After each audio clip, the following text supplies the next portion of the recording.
Regular नहीं बोल सकते, लेकिन करते हैं। तो डेली, रेगुलर का मतलब है डेली। हम देखो कितने बिजी हैं, ब्रश रोज करते हैं ना। हाँ, हम सब बॉम्बे वालों को आदत है, हम बिजी हैं बिजी हैं, बिजी है। लेकिन कितने बिजी, बिजी कोई नहीं होता, प्रायोरिटी होती है। हम कितने बिजी हैं, नहाते जरूर है, वही, नहाने में 15-20 मिनट लगती होंगी ना। लगते हैं। ब्रश जरूर करते हैं। अब ऐसा थोड़ी है हम बिजी हैं तो हम नहाते नहीं हैं, या खाना जरूर खाते हैं। हाँ, तो बात प्रायोरिटी की होती है। प्रायोरिटी। मुझे जो बोलते हैं ना कि भाई भाई भैया वजन सिमरन करने की इच्छा होती है लेकिन मैं कर नहीं पाता क्योंकि बिजी हूँ, तो मैं बोलता हूँ तू झूठ बोल रहा है। हाँ, ऐसा बोल, प्रायोरिटी नहीं है। उसको कौन बैठे और बैठ बैठ कर राम नाम सिमरन करे, और मन में ख्याल आता है कि अभी टीवी में प्रोग्राम आ रहा होगा, वो कौन है, एकता एकता कपूर के प्रोग्राम आ रहे होंगे, हाँ, या कुछ कॉमेडी शो आ रहा होगा, या मेरा कस्टमर वेट कर रहा होगा, या मैं बाहर जाऊँ दोस्तों से मिलूँ। मन उसका खुशी ढूंढता है, वहाँ चला जाता है, ऐसा है। प्रकृति, हाँ, क्योंकि मन जो है ना प्रकृति का बेटा है, बेटा है उसका। तो वो भगाता है कि भजन सिमरन मत करो, चलो बाहर जाते हैं। बराबर। वो अंदर खेल खेलता है और हम फंस जाते हैं उसके चक्कर में। वक्त के चक्कर में। जब भी ऐसा होना, अगर आप नहीं जीत पाओ मन से, हाँ, तो गुरु को प्रार्थना करो कि मैं भजन सिमरन करना चाहता हूँ लेकिन मुझे माया शक्ति प्रकृति मेरे ऊपर हावी हो रही है। गुरु को रो के प्रार्थना करो, देखो मन हट जाएगा। जहाँ गुरु की प्रेजेंस होती है, माया के परमाणु बांट जाते हैं, असर कम हो जाता है मन पे। जितनी गहराई से प्रार्थना करेंगे ना, उतनी गहराई से वो असर हट जाएगा, फिर आपको अच्छा लगेगा भजन सिमरन करने। और ड्यूटी बांध लो, चाहे मन लगे चाहे ना लगे, चाहे कितने भी थॉट्स आए, टाइम देख के बैठो, टाइम देख के उठो कि भाई 1 घंटा करना है या पौना घंटा या आधा घंटा करना है। शुरू में आधा घंटा ही करें। बॉडी में कितनी भी तकलीफ हो, शरीर में कितनी भी पीड़ा हो, तो ये समझे कि वो ऊर्जा निकल रही है। हाँ, अगर वो नहीं निकलती तो बीमारी बनेगी। हाँ, इसको कहते हैं साइकोसोमेटिक बीमारियाँ। जितनी भी शरीर में बीमारियाँ आती है ना, मन से आती हैं। जैसे किसी को गिल्ट का भाव होता है कि भाई मेरी वजह से नुकसान हुआ, मेरी वजह से ये हुआ, जिसको गहराई में गिल्ट का भाव होता है उसको कैंसर होता है। कैंसर का मतलब यही होता है कि भाई मैंने गलती करी, मुझे सजा दो मेरे शरीर को। या कोई अहंकार की बीमारी होती है, अहंकार होता है तो उसके घुटनों में दर्द होना चालू हो जाता है, उसकी पीठ देखो स्पाइनल कॉर्ड टेढ़ी होने लगती है, तो उसको कहते हैं साइकोसोमेटिक। मन से शरीर में बीमारियाँ आती हैं, क्योंकि ऊर्जा है, वो पूरा ऊर्जा का खेल है। अल्बर्ट आइंस्टीन का फेमस फार्मूला है E=mc²। ई मतलब एनर्जी, mc² मतलब पदार्थ, कि जो एनर्जी है वो पदार्थ बनेगी। ऐसे ही हमारे सतगुरु ने ज्ञान भी दिया है कि जो आज हम कर्म करेंगे वही हमको भुगतना पड़ेगा। तो भुगतता कौन है? शरीर भुगतता है ना। मतलब जो ये हमारा 5 तत्वों का शरीर है, लेकिन कर्म की ऊर्जा होती है वो हमारे अंदर होती है, हमारे सबकॉन्शियस में। इससे पहले कर्म हमको परेशान करे, हमको मारे, हम उसको मार दें भजन सिमरन से, वो प्रारब्ध बन जाए, उद्यम में ऊर्जा, उद्यम में आ जाए, ऊर्जा का पदार्थ बने, उससे पहले हम उसको ख़त्म कर दें। ये महाराज जी की वो विज्ञान है, वो साइंस है। जब तक हमको इसकी महिमा नहीं पता तब तक हम प्रायोरिटी नहीं देंगे। एक बार महिमा पता पड़ गई और अनुभव में आ गया कि भाई कितना शांति, कितना आनंद आ रहा है और रोज़ की लाइफ में, तो फिर हम दूसरे काम छोड़ के भी पहले भजन सिमरन लग जाते हैं। इसलिए महिमा को समझो, प्रैक्टिस करो, उसकी वैल्यू समझो, कुछ भी काम नहीं आने वाला अंत में। तो हमें फिर कर्मों पे डिपेंडेंट होना पड़ेगा। क्या हमारे जो कर्म है उसके ऊपर डिपेंडेंट होना पड़ेगा। डिफरेंस हम सब हैं ही, हमारी ज़िंदगी कर्मों के हिसाब से ही चलती है, पूरा हिसाब होता है, लेन देन होती है। कल मैं सोचूंगा कि मुझे मेहनत करनी नहीं है, पिछले जन्म में जो भी कर्म होंगे मैं आनंद से भोगूंगा, तो ऐसा हो सकता है? नहीं, कर्म सत्ता ऐसी चीज़ है, अगर आपसे मेहनत करवाने तो मेहनत करवाएगी। आप भले सोचो, भले कोई जेल में बैठ जाए कि मैं फोकट का मुझे खाना मिले, मैं कुछ नहीं करूँगी, कर्म सत्ता वहाँ भी उससे काम कराएगी। आप कोशिश करो, ये भी कर्म में लिखा होता है। जैसे कोई दिल्ली में रहता है, कोई लखनऊ में रहता है, मुंबई आता है काम करने, ठीक है, तो वो जो ट्रैवल करके आते हैं या कल्याण से डेली जो अप डाउन करते हैं, कोई बीटी में जॉब करता है, तो 2 घंटे की 1 घंटे की जो लोकल ट्रेन की जो जर्नी करते हैं, तो ये भी लिखा होता है कर्मों में। किसी किसी को नहीं पूछता जिन ट्रैवलिंग कर, किसी को जॉब करने में मज़ा नहीं आता, लेकिन वो करना पड़ता है। कोशिश जो होती है, जो मेहनत होती है शरीर से, वो भी कर्मों की वजह से ही होता है। ये जो भक्ति होती है ये सिर्फ मनुष्य की होती है, बाकी सब प्राणियों में क्यों नहीं होती? उनके भी तो कर्म होंगे ना?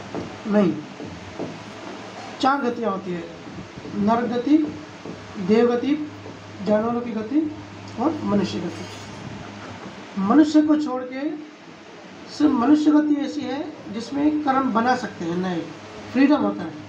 बाकी तीनों गतियाँ डिस्चार्ज होती है। तीनों गति में कर्म सिर्फ भोगना होता है। जैसे जानवर है, शेर है, अब कोई इंसान अगर मांस खाता है तो कबीर साहब ने विज्ञान बताया ना कि भाई कर्म कैसे हिंसक कर्म बनते हैं मांस खाने से, नॉनवेज खाने से।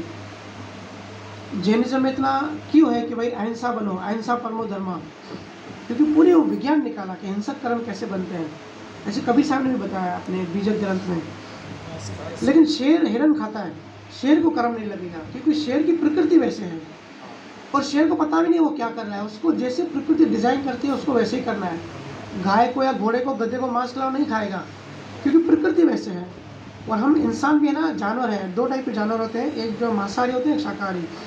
तो गाय, घोड़ा, भैंस, गधा और हम इंसान, हाथी, हमारी इंटेस्टाइन बड़ी होती है तो ये प्रकृति के हिसाब से शाकाहारी होनी चाहिए क्योंकि इंटेस्टाइन बड़ी है मतलब प्रोसेस होगा।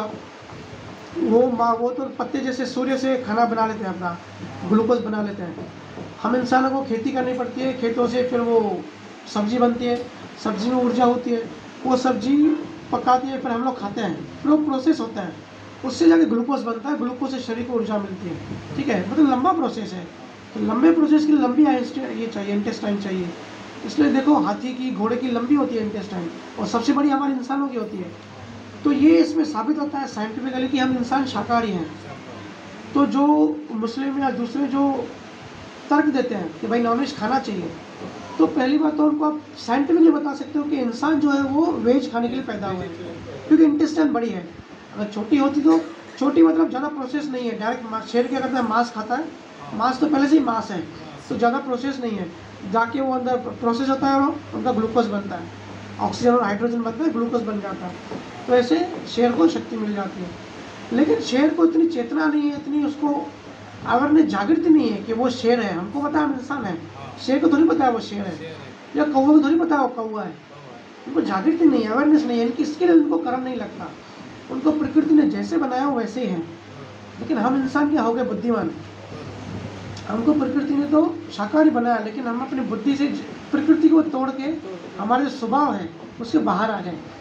हम लोग ना सिर्फ नॉनवेज खाना शुरू किया, चाइना में देखो क्या क्या खाते हैं वहाँ पे, खेकड़े, सांप, कछुए सब जिंदा खाते हैं और एंजॉय करते हैं, टेस्ट को एंजॉय करते हैं। वहाँ तो इंसानों को, बच्चों को भी खाते हैं, ऐसा सुनाई दिया है। तो वो उनके भारी कर्म बन रहे हैं इन सबके, तो वही सब तो जानवर गति में आएंगे।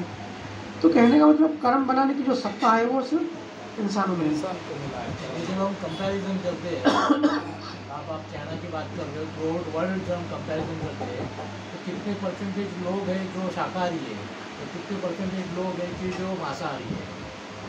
80% अगर आप गूगल करेंगे 70-80% लोग नॉनवेज खाते हैं, हार्डली 20-30% वेजिटेरियन। चलता कैसे, जो अपन 84 लाख योनि का चक्र जो बोलते हैं, तो ये चक्र चलता कैसे, तो ये 20% लोग ही इंसान बनते हैं क्या? नहीं, बताता हूँ। इंसान बनना अलग बात है और मांसाहार खाना अलग बात है। देखो जो मांसाहार, पहले समझते हैं कि इंसान कैसे बनता है। मैंने जैसे 4 टाइप की गतियाँ बताई। अगर हमारे पूरे जीवन भर में 51% से ज़्यादा कर्मों का सार, एवरेज सार समझते हैं ना, ह्यूमन बीइंग का कर्म है 51% ज़्यादा, तो हम ह्यूमन बनेंगे। अगर 51% ज़्यादा हम बहुत धार्मिक है, धार्मिक हमारे कर्म है, तो स्वर्ग गति बन जाएंगे।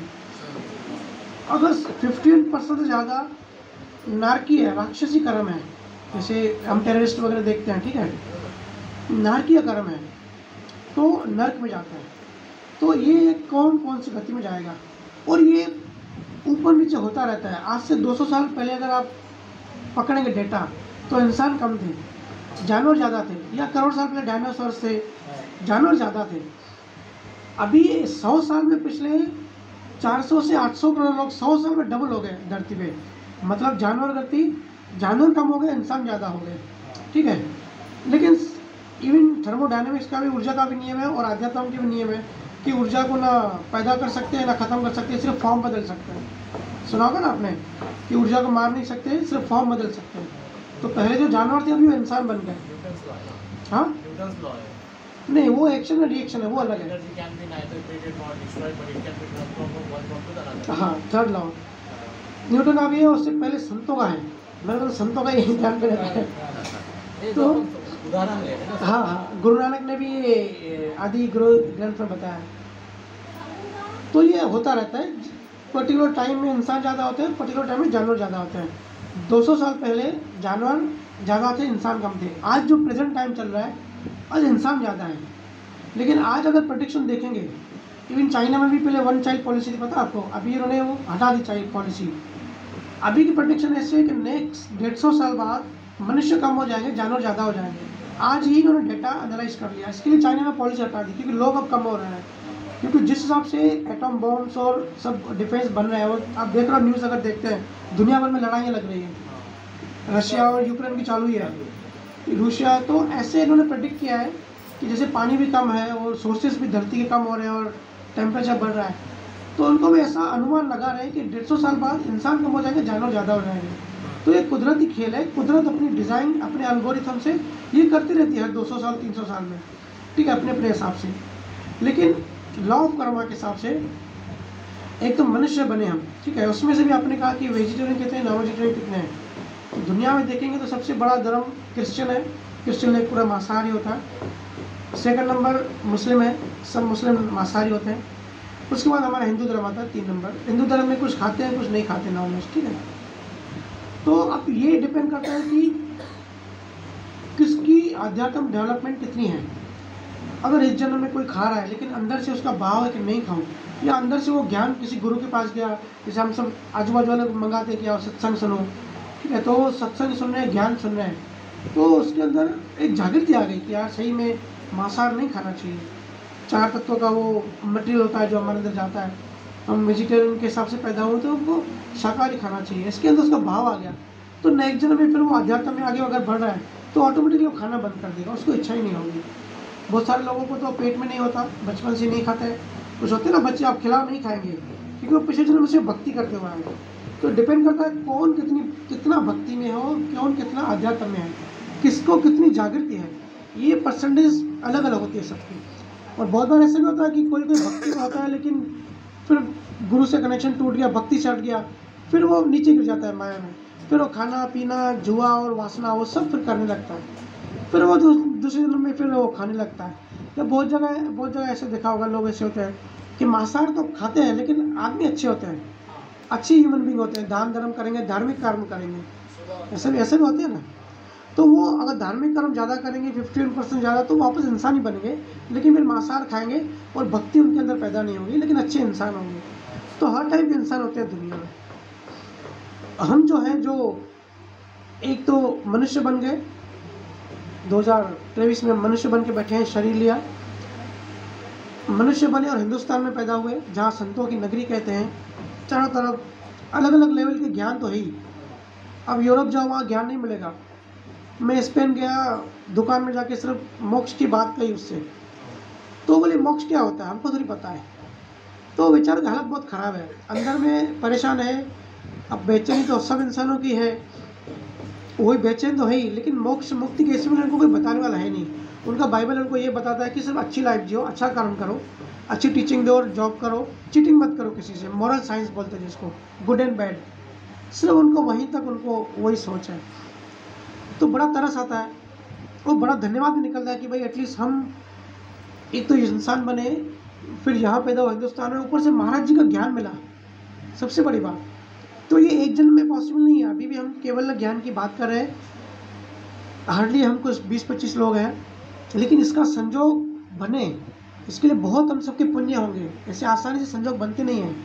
बहुत लोग देखो सत्संग में आते आते रुक जाते हैं, कोई काम आ जाता है, और कोई नहीं आने वाला भी सुन लेता है। ये बात होती है पुण्य कर्मों की। तो ऐसे पुण्य कर्म है और महाराज जी की कृपा है कि हमको एक ज्ञान मिला, भक्ति मिली, और यही रुकना नहीं है, हमको भक्ति में आगे बढ़ते जाना है। अगर हम रुक गए तो फिर हम हमारी चेतना रुक जाएगी, और जितनी हमारी चेतना होगी उसके अकॉर्डिंग हम कर्म बनाएंगे, और जैसे हम कर्म बनाएंगे अगला जीवन वैसे ही बनेगा। हो सकता है हमारे खराब कर्म बन जाए, फिर हम जानवरों की गति में चले जाए, 84 लाख में फिर हम भटकते रहेंगे, या प्रेत बन जाए, प्रेत आत्मा बन के भटकते रहें। तो इससे अच्छा हमको जो भक्ति मिली है, ये आसान बात नहीं है। हमको से लगता है कि बहुत आसान है, लेकिन ये रेयर संजोग है। देखो 800 करोड़ लोगों में आज कितने रामसनी होंगे, कितने कम हैं। या कबीर के जो सच्चे जो ज्ञान समझने वाले होंगे, कितने कम हैं। जो ईमानदारी से रोज़ पहले अपना ऑपरेशन करते होंगे, मेडिटेशन करते होंगे, भजन सुमिरन ध्यान करते होंगे, फिर शब्द उनमें से भी हर किसी को शब्द की जागृति नहीं होती, उनके शब्द कितनों को मिलते हैं, शब्द में से दशम द्वार कितनों को होता है। अरबों खरबों में एक तिब्बत में एक कहानी है कि गुरु आश्रम से कोई निकलता है, गुरु से घर से अगर 10 लोग निकलते हैं तो गुरु तक सिर्फ एक पहुंचता है। एक एक स्टेप पे एक एक आदमी रुक जाता है। किसी को बुद्ध की एक बहुत पुरानी फेमस स्टोरी है कि 10 लोग निकले, पहले एक गांव में पहुंचे और गांव का जो मुखिया था उसकी बेटी से उसको प्यार हो गया तो वो शादी करके वहीं बस गया। फिर दूसरा आगे गया, उसको मुखिया बना दिया, वो वहीं बैठ गया। ऐसे करते करते 10 निकलते हैं, गुरु के पास सिर्फ एक पहुँचता है। तो ये बात हम सब में भी देखी है।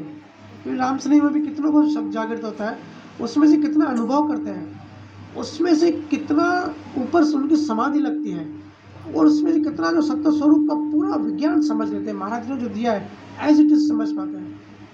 महाराज जी ने जो ज्ञान दिया है अभी बहुत लोग नहीं समझते, क्योंकि महाराज जी ने बहुत चेतना की ऊंची लेवल से दिया है और हमारी चेतना नीचे है। कोई भी बात अगर कोई ऊपर चेतना से बोली जाती है और अगर हमारी चेतना उस लेवल तक नहीं है तो हम उस अर्थ का अनर्थ कर देंगे। बहुत बार ऐसा होता है साखी समझते नहीं है या उसका मर्म नहीं समझते, उसका गूढ़ अर्थ नहीं समझते कि महाराज क्या बोलना चाहते हैं, और हम अपना ये मन के हिसाब से अर्थ कर लेते हैं। तो ऐसा होगा क्योंकि हर किसी की चेतना की लेवल अलग है। MBA जो अगर किसी ने MBA किया होगा ना तो MBA में सिखाते हैं कि परफेक्ट कम्युनिकेशन क्या होता है।